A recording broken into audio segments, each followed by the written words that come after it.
السلام علیکم ناظرین، حافظ سٹوریز میں خوش آمدید۔ ناظرین، ایک شیریں زباں آدمی رات کو دوستوں کی محفل میں بیٹھ کر درزیوں کے بارے میں مزیدار قصے سنا رہا تھا۔ داستان گو اتنی معلومات رکھتا تھا کہ باقاعدہ اچھا خاصا درزی نامہ مرتب ہو سکتا تھا۔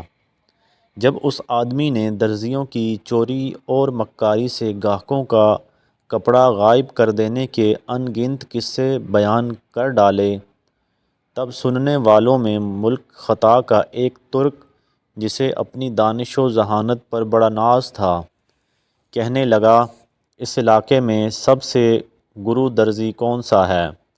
داستان گو نے کہا، یوں تو ایک سے ایک ماہر فن اس شہر کے گلی کوچوں میں موجود ہیں، لیکن پورش نامی درزی بڑا فنکار ہے۔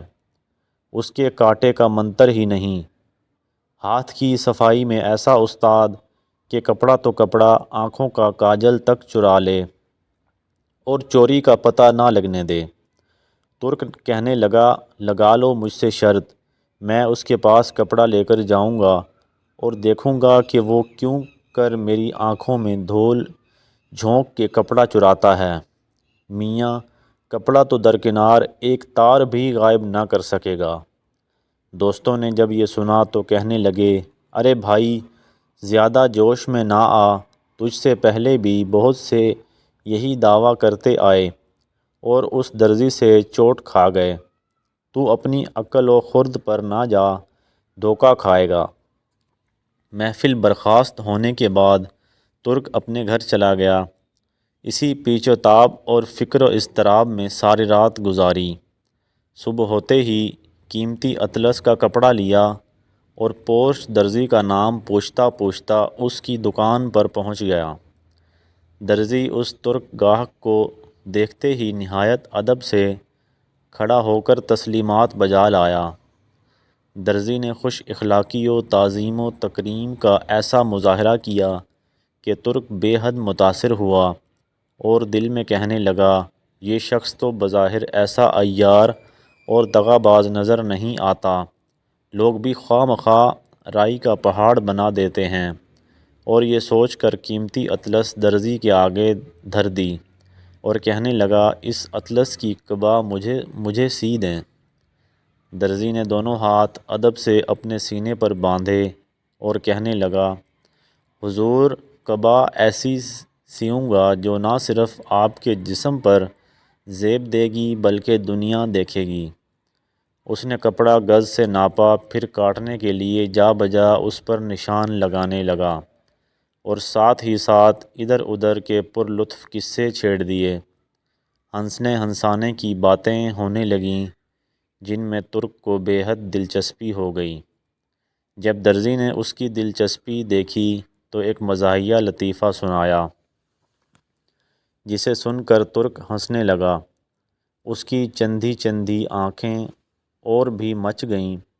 درزی نے جھٹ پٹ کپڑا کاٹا اور ران تلے ایسا دبایا کہ سوائے خدا کی ذات کے اور کوئی نہ دیکھ سکا۔